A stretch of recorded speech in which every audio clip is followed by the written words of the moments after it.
Terus Andre, waktu master ini kan di Harvard kan ya, nanti kita cerita di sana. Tapi katanya sempat dapat offer juga dari university lain atau dari organisasi lain itu. Jadi kayak lo udah banyak dapat bocoran ya? Aku cari informasi lah dari mana-mana. Oh gitu. Jadi dulu saat daftar LPDP itu sebetulnya tidak langsung diterima untuk program master karena saya belum ada letter of acceptance, belum ada LOA. Jadi saat itu sedang diupayakan dari LPDP untuk meningkatkan kuota awardee yang dalam negeri. Jadi saat saya di interview diusulkan oleh reviewernya mau nggak kalau pindah ke program dalam negeri. Jadi saya tanyakan kira-kira program dalam negeri kalau tidak master boleh nggak kalau saya switch-nya ke program spesialis. Jadi akhirnya saya tanda tangan form dan ternyata saat lulus LPDP memang tembusnya untuk program spesialis. Tapi seleksinya dengan seleksi master luar negeri, jadi artinya seleksinya dengan bahasa Inggris. Jadi di situ di mana nantinya ternyata bisa di switch ya karena memang seleksinya sudah memenuhi. Lalu setelah ketika saya daftar spesialis, saya tetap daftar waktu itu di bulan akhir tahun 2016, saya ingat banget. Dan di saat yang bersamaan saya juga daftar ke program master. Tapi kalau kata teman saya dianjurkan jangan daftar ke satu tempat saja. Kalau tidak diterima kan mungkin ada pilihan lain. Jadi saat bersamaan saya daftar ke 4 universitas waktu itu. Gitu. Itu Harvard, apa lagi? Oh, jadi setelah saya daftar waktu itu untuk spesialisnya saya daftar ke UI lagi, ke UI karena saya alma mater UI, saya pikir ya saya daftar lagi ke UI. Cuma saat itu belum beruntung, jadi saya daftar ke UI bulan Desember, pengumuman saya tidak diterima. Tapi untuk master saya daftar ke 4 lokasi. Pertama ke Harvard, kedua ke Johns Hopkins, ketiga ke Columbia, dan keempat ke North Carolina, UNC waktu itu. Jadi tidak diterima di spesialis sebetulnya merupakan blessing in disguise ya. Jadi ya mungkin saat itu kita dihadapkan penolakan, kita sedih, kecewa, dan lain-lain. Ternyata Tuhan sudah mempersiapkan sesuatu di balik itu gitu. Jadi pas Desembernya saya ngedown, Januari saya dapat pengumuman dari Johns Hopkins bahwa pertamanya link dari email tuh. Saya klik, terus email ke website diklik, jadi banyak banget linknya. Tahu-tahu ada surat panjang gitu ya. Jadi pas saya baca, oh ternyata keterima gitu. Jadi deg-degan juga waktu itu. Luar biasa itu. Dan Januari keterima Johns Hopkins, kemudian udah mulai galau karena wah gimana nih LPDP-nya gitu kan. Terus Februari Columbia kasih pengumuman diterima juga. Terus bulan Maret pertengahan dapat surat email lagi dari Harvard, dan Harvard juga sama tuh nggak begitu ketara. Intinya surat agak padat, pas saya baca baru tahu oh keterima nih. Dan terakhir di akhir Maret UNC juga. Dan setelah saya udah megang LOE, baru saya ajukan ke LPDP, boleh nggak mohon izin untuk diganti gitu, di switch kembali ke program master luar negeri. Terus ini pilihannya banyak nih kan, bagus-bagus nih yang buat master. Kenapa jatuh hatinya ke yang Harvard nih, Kak Andre? Oh gitu. Sebetulnya kan sih tough banget kalau menurutku sih kayaknya tough choice ya. Pilihannya berat kayak kalau menurutku ya. Tapi nggak tahu gimana Kak Andre. Oh iya, memang betul Kak Ilo, karena saat itu saya juga sangat dilema ya, harus pilih kemana. Dan salah satu pertimbangan adalah ya mungkin secara akademik tempat-tempat tersebut sangat merupakan wadah yang baik sekali untuk menempuh pendidikan master kesehatan masyarakat. Beberapa orang bilang kalau misalkan PhD mungkin kita harus lihat profesornya yang kita mau ikutin di mana. Jadi tidak betul-betul tergantung nama universitas. Tapi kalau master sebetulnya tidak masalah. Jadi saya waktu itu mempertimbangkan lokasinya di Boston. Kemudian mungkin Boston sama New York perbedaan pendapat, banyak orang yang berbeda pandangan gitu ya. Kalau saya senang juga kota yang ramai gitu seperti New York. Tapi ya di Harvard itu juga bisa ada peluang untuk yang namanya cross registration. Jadi artinya kita bisa mendaftarkan silang ke sekolah atau ke fakultas Harvard yang lain. Jadi dari fakultas kesehatan masyarakatnya, istilahnya saya bisa ngambil kelas ke fakultas kedokterannya, saya bisa ambil kelas ke fakultas bisnis dan lain-lain. Akhirnya ya saya lakukan hal itu dan juga bisa ambil ke universitas lain gitu. Jadi salah satunya saya menyelesaikan program final project saya di MIT waktu itu. Oh hei, ke MIT juga nih. Luar biasa nih. Ya jadi itu salah satu kelebihan. Kak Andre, di MIT bagian apa? Jadi saya final project-nya di HST Department, itu adalah Departemen Health Sciences and Technology, itu adalah departemen gabungan dari kolaborasi ya, collab lah istilahnya, Harvard MIT gitu.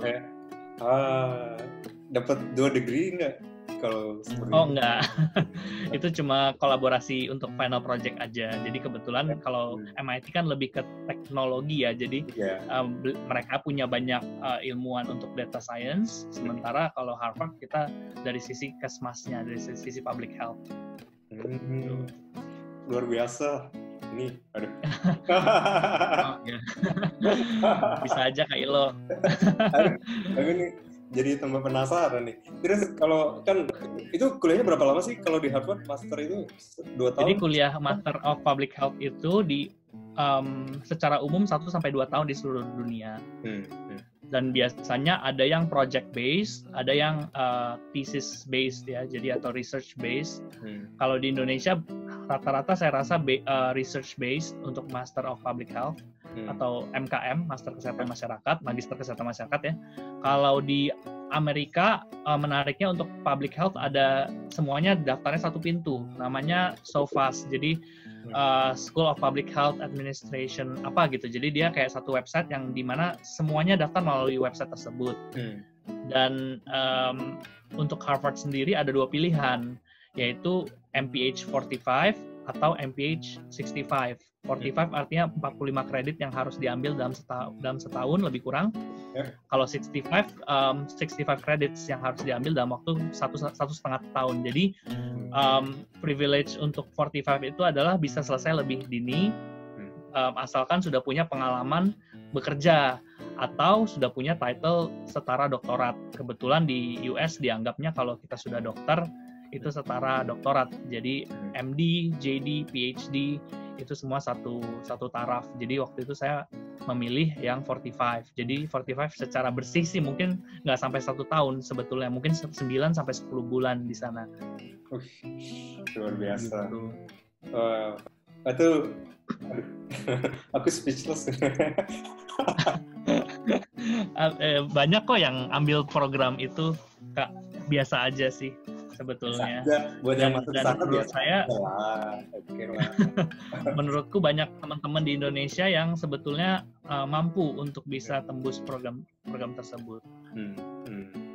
Terus apakah kalau sesudah lulus dari Harvard ini kembali lagi ke Indonesia kan? Langsung kembali ke Indonesia atau seperti apa? Jadi waktu itu ya, jadi waktu itu saya aku daftar ini Kak, daftar yang namanya OPT. Jadi semacam magang, namanya Optional Practical Training. Jadi kalau di Amerika itu ada yang namanya OPT yang bisa diambil oleh setiap mahasiswa master ya, setahu saya ya. Jadi S2 itu bisa OPT. Nah, OPT ini ada yang STEM, ada yang non-STEM. Kalau STEM itu untuk Science, Technology, Engineering and Mathematics. Jadi itu bisa OPT sampai 3 tahun lamanya. Tapi kalau Public Health kebetulan dianggapnya non-STEM. Jadi kalau non-STEM hanya 1 tahun. Jadi saya daftar OPT dan juga sulitnya saat itu karena kepemimpinan Trump, jadi dia sedang memperkuat policy anti imigran, jadi sangat-sangat ketat untuk perihal imigrasi. Jadi kebetulan saya beruntung juga bisa tembus untuk OPT, tapi sayangnya memang saya tidak menyelesaikan 1 tahun. Jadi sebelum selesai 1 tahun saya memutuskan untuk pulang ke Indonesia. Kak, satu lagi nih, tadi mungkin belum dijelaskan kalau Master of Public Health itu tentang apa sih? Lebih ke mengarah kebijakan atau seperti apa? Oh iya, betul. Jadi kalau untuk Master of Public Health sendiri, kalau di Harvard dia ada banyak jurusan, seperti artinya majoring ya, atau keminatannya itu yang pertama yang paling sering diambil mahasiswa internasional itu adalah global health atau kesehatan global atau mungkin sinonimnya kesehatan internasional. Ada juga MPH di bidang epidemiologi, ada MPH di bidang manajemen kesehatan, mungkin bagi mereka yang suka dengan manajemen rumah sakit atau fasilitas kesehatan yang lain, dan juga ada beberapa seperti clinical effectiveness, dia untuk yang fokus ke penelitian klinis. Jadi untuk degree MPH yang fokus ke penelitian klinis, dan ada beberapa yang lain seperti behavioral science, juga ilmu perilaku ya, itu juga ada. Kalau saya ambilnya di bidang global health. Jadi secara umum MPH banyak berhubungan dengan kebijakan kesehatan yang tadi saya sebutkan, bahwa kesehatan perorangan berbeda dengan kesehatan masyarakat ya. Jadi ya kesehatan masyarakat itu dia bisa mempengaruhi banyak orang, banyak penduduk. Dan di Harvard itu saya jurusan global health itu lebih ke kebijakan kesehatan global atau internasional. Wah, ceritanya luar biasa nih. Oh ya, tadi saya sempat sebutin ya moto itu moto Johns Hopkins. Dia punya moto bagus banget. Dia bilang saving lives million at a time. Jadi menyelamatkan nyawa sekali selamatin dalam hitungan jutaan gitu. Jadi ya lebih kurang itu sih yang gambaran, ya menurut saya itu gambaran umum untuk public health, atau bisa kita bilang itu public policy-nya kesehatan. Ya itu luar biasa emang. Jadi apa ya, efeknya bisa sangat-sangat besar. Apalagi kalau memang ya bisa saving lives atau menghancurkan sebaliknya kan kalau kita salah membuat kebijakan. Iya betul. Ya mudah-mudahan nih nanti maksudnya kalau di Indonesia kita juga bisa lebih mengarah ke hal-hal yang lebih positif lagi dari sisi kebijakan ya. Apalagi di situasi seperti ini. Kan masih relatif yang sekarang ya, yang seperti ini nih. Gimana nih Kak Andre kan kembali lagi ke Indonesia nih. Ini terus sekarang presidensi, terus sekarang menghandle pasien yang ada atau yang terkena atau tidak terkena COVID itu seperti apa nih Kak Andre? Terus dengar-dengar juga katanya ambil spesialis ya. Ini kayaknya terlalu sibuk nggak sih ini? Oh ya. Jadi setelah saya kembali ke Indonesia, memang saya bercita-cita juga untuk meneruskan pendidikan spesialis atau yang disebut residensi. Sebenarnya itu dua hal yang sama. Dan saat itu saya sudah bulat untuk mengambil residensi di bidang onkologi radiasi yang ternyata banyak berhubungan dengan fisika. Dan pelajaran yang tadi nomor 4 favoritnya. Iya, yang least favorite ya, yang paling tidak favorit. Tapi sebetulnya ya memang setelah ya di usia seperti ini ya saya rasa pada akhirnya sama aja semuanya ya. Yang penting bisa bermanfaat untuk pasien kita. Lalu ya alasannya mungkin salah satunya secara personal, saya juga tante saya dulu meninggal karena kanker pankreas ya kan, dan saat itu juga saya nggak banyak mengetahui bidang onkologi atau bidang kanker, dan ternyata di US juga radiation oncology itu sudah sangat maju. Jadi saya rasa di Indonesia ini saya ingin bisa berkontribusi di bidang onkologi radiasi seperti itu. Dan kebetulan saya baru diterima baru semester 1 sih sekarang. Jadi belum banyak yang bisa saya kerjakan juga. Kalau semester 1 itu sebetulnya masih tahap observasi, masih tahap istilahnya warnanya tuh istilahnya kita bagi warna merah, kuning, hijau. Jadi merah itu masih observasi, masih banyak belajarnya, belum banyak memegang pasien secara mandiri gitu. Tapi ini tetap ada interaksi dengan pasien kan? Terus yang kalau ada yang sekarang ini kondisi dengan yang COVID ini seperti apa? Kalau dari yang kondisi COVID ini secara umum tenaga kesehatan semua memiliki risiko yang lebih tinggi untuk tertular COVID karena kita tidak bisa melihat secara langsung apakah seseorang itu punya atau tidak punya COVID di tubuhnya. Walaupun bisa dilakukan pemeriksaan juga tidak 100% akurat.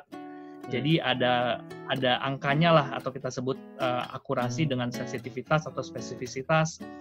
Dan itu juga tergantung status kekebalan tubuh pasien. Sebagai contoh, kalau pasien onkologi, pasien kanker, secara umum punya kekebalan tubuh yang lebih rendah daripada pasien pada umumnya. Sehingga kalaupun ada infeksi coronavirus di tubuhnya, pasien tersebut belum tentu memiliki gejala. Kemungkinan besar tidak memiliki gejala, karena kembali lagi kekebalan tubuhnya terganggu, sehingga tidak ada respon kekebalan yang ditunjukkan. Jadi mungkin terlihatnya sehat-sehat saja, tapi perburukannya terjadi bisa sangat cepat. Seperti itu. Jadi untuk seluruh tenaga kesehatan di seluruh dunia, memang saat praktik dianjurkan hanya praktik yang memang menangani kasus-kasus darurat saja, atau kasus yang memang COVID gitu. Kalau misalkan yang praktik biasa sudah tidak dianjurkan. Dan saat menangani pasien, sebaiknya memang menggunakan alat pelindung diri atau personal protective equipment gitu. Berarti ini tiap hari Kak Andre pakai APD ya? Terus pakai, cuman tidak setara teman-teman sejawat yang menangani pasien COVID yang langsung ya, karena pertama juga keterbatasan APD, kedua juga untuk klasifikasi risiko untuk Departemen Onkologi Radiasi itu dia kategori kuning, jadi bukan merah. Ya. Tapi tetap ada semacam self isolation gitu dengan lingkungan sekitar, Kak Andre? Ya, jadi kalau di departemen kami saat ini diberlakukan sistem selang-seling, sama seperti kalau di beberapa profesi seperti yang saya tahu tuh, seperti banking juga mereka melakukan selang-seling, terus membagi office. Kalau kita mungkin nggak bisa dibagi office-nya karena memang kerjanya cuma di RSCM, tapi kita bagi tim. Jadi ada tim yang masuk di let's say hari A, kemudian hari B tim yang berbeda, lalu hari C kembali hari A lagi masuk. Jadi tim A dan tim B tidak boleh melakukan pertemuan karena itu akan merisikokan pertukaran virus. Dan ketika kita tahu let's say pasien terkena COVID, kita bisa langsung merule out siapa nih. Kita bisa langsung melihat siapa nih tim yang mungkin punya risiko karena sempat menangani pasien tersebut. Jadi tim tersebut bisa langsung diisolasi secara mandiri. Seperti itu. Karena kebetulan karena aku kan aku juga aku nggak pulang, aku di kosan terus di Salemba karena aku takut kalau pulang kan bawa virus. Karena aku masih harus bolak-balik ke rumah sakit. Jadi aku cuma bisa mempertahankan circle yang sekecil mungkin lah ya, circle sekecil mungkin. Kebetulan karena Anggara juga dokter, jadi kayak masih bisa main kemari, ngobrol-ngobrol, tukar pikiran. Kalau ngomong tentang itu nih, karena kebetulan lagi di topik yang itu, ini gimana orang tua kangen dong pasti? Oh, orang tua, ya aku personally kangen banget. Terus orang tua juga mungkin sering WA, kirim video, kirim apa. Jadi aku tahu nih kalau lagi kirim video mungkin lagi kangen, jadi aku video call gitu. Ya, bagus juga. Kak Andre, tiga pertanyaan terakhir nih, kalau boleh nih. Yang pertama ya, ini kita agak balik ke kampus nih. Kalau bisa dilihat ya, agak loncat balik. Apa sih kelebihannya orang Indonesia nih pada saat Kak Andre kuliah di Harvard itu dibanding teman-teman lain dari negara-negara lain? Karena kan dari Harvard itu banyak banget ya dari negara lain ya. Jadi kalau misalnya Kak Andre amatin yang jadi sisi positif kita sebagai mahasiswa Indonesia itu biasanya apa sih Kak? Kalau secara umum ya? Atau spesifik Kak Andre sendiri boleh lah kalau ada. Wah, banyak banget sih. Ya mungkin itu pertanyaan yang bagus banget karena menurutku Indonesia, sebagai warga negara Indonesia, kita punya banyak kelebihan yang bisa kita tonjolkan, yang bisa kita manfaatkan juga. Artinya di luar negeri banyak orang yang mungkin tertarik dengan cerita kita. Seperti apa negara kita dengan 17.000 lebih pulau, dengan berbagai macam sekitar 300 bahasa dan berbagai macam suku bangsa dan tribes gitu ya. Jadi itu sudah menjadi satu nilai jual. Kemudian mahasiswa Indonesia terkenal ramah dan mudah bersosialisasi. Itu salah satu keunggulannya juga. Dan secara akademik juga kita tidak kalah unggul dibandingkan teman-teman dari yang asli warga negara Amerika. Jadi kita juga jangan berkecil hati. Mungkin di awal kita akan mengalami culture shock, ya kan? Tetapi itu biasa. Yang penting kita cepat beradaptasi, dan sebetulnya di mana-mana kita sama-sama manusia, ya kan, darahnya merah, tulangnya putih gitu ya. Cuman mungkin memang ada perbedaan warna kulit yang tidak seharusnya menjadi batasan atau keterbatasan untuk kita berkembang. Ya, betul. Kak Andre, kalau yang poin apa sih yang Kak Andre pelajari dari orang-orang sana yang sampai sekarang tuh Kak Andre ambil sebagai value buat Kak Andre? Ada nggak? Ada banget. Ada banyak juga yang kita bisa pelajari dari teman-teman dari Amerika. Salah satunya adalah ya pertama mereka open-minded, ya kan? Mereka terbuka terhadap kritik. Jadi tidak ada no hard feelings. Jadi tidak ada baper gitu ya. Kalau memang kita kalau memang kita ada kekurangan, kita dikritik, kita terima, tapi mereka tidak baper gitu. Jadi tidak membuat itu personal. Itu salah satu yang menurut saya bisa kita petik atau kita pick up selama kita di sana. Kemudian juga ya tentu ternyata mereka kan sering orang bilang Western itu budayanya individualis, tetapi ternyata juga saya melihat nilai keramahan yang berbeda ya. Artinya mereka tidak sungkan untuk SKSD kalau memang, artinya tidak sungkan untuk menegur atau mengajak berbicara. Artinya cultural norm atau norma budaya yang ada di kita, artinya kalau di Timur kan ada semacam kesungkanan atau ketidakenakan ya, kalau misalnya atau orang yang tidak dikenal langsung nyamperin, langsung negor, ngajak ngobrol, itu masih kita rasakan, walaupun mungkin di kota besar nggak terlalu ya, tapi di sana di budaya Barat itu ternyata tidak menjadi barrier, tidak menjadi halangan. Iya, oke, pertanyaan terakhir nih Kak Andre, what's next gitu? Apa nih rencana Kak Andre selanjutnya? What's next? Ya, kayaknya cuma satu sekarang saat ini karena saya baru berkomitmen gitu ya untuk pendidikan yang berikutnya itu residensi masih sekitar 4 tahun, 8 semester, jadi masih ada ya 7 semester lagi yang masih harus diselesaikan. Jadi ya yang penting kita mempersiapkan ya, setelah kita sudah membuat satu keputusan, kita bertanggung jawab, berkomitmen, dan tentunya setelah itu ya kita juga mungkin sudah merencanakan juga. Kalau saya pribadi ya saya rasa gelar public health atau MPH yang saya sudah terima itu akan bisa bermanfaat di bidang onkologi radiasi, karena onkologi radiasi sendiri adalah pemanfaatan sumber daya radiasi untuk menangani pasien kanker.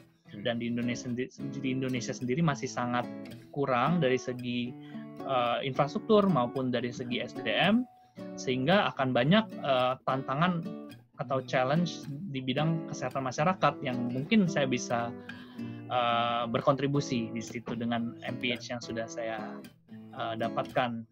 Satu lagi yang mungkin saya mau tambahkan, artinya kalau boleh disimpulkan juga, selain dari ilmu yang kita bisa dapatkan lebih, terutama dengan durasi master yang biasanya singkat, tentunya bukan hanya ilmu, tapi yang kita perlu prioritaskan juga adalah networking. Jadi itu adalah kesempatan kita untuk networking seluas-luasnya, karena itu akan menjadi sangat penting ketika kita sudah kembali ke Indonesia. Atau mungkin nggak kembali, tergantung ya. Ada yang mungkin mau menetap, ya bisa juga bermanfaat. Ini ya, nothing personal. Ya, itu oke. Ya, tapi benar. Ya, network itu penting banget ya, betul. Iya. Mungkin itu aja yang aku tambahkan. Ya. Kalau pengalamanku sih sedikit, kalau ditambah, sebenarnya network itu emang penting. Kendala yang aku alami dulu adalah sebagai orang Indonesia itu agak kurang pede kadang-kadang, tergantung masalah bahasa atau kayak kita takut dianggap nggak sopan. Yang value yang aku bawa dulu ternyata nggak selamanya itu tepat sebenarnya. Padahal mungkin orang-orang di sekitar kita santai-santai aja kalau mereka kan nanya langsung seperti apa.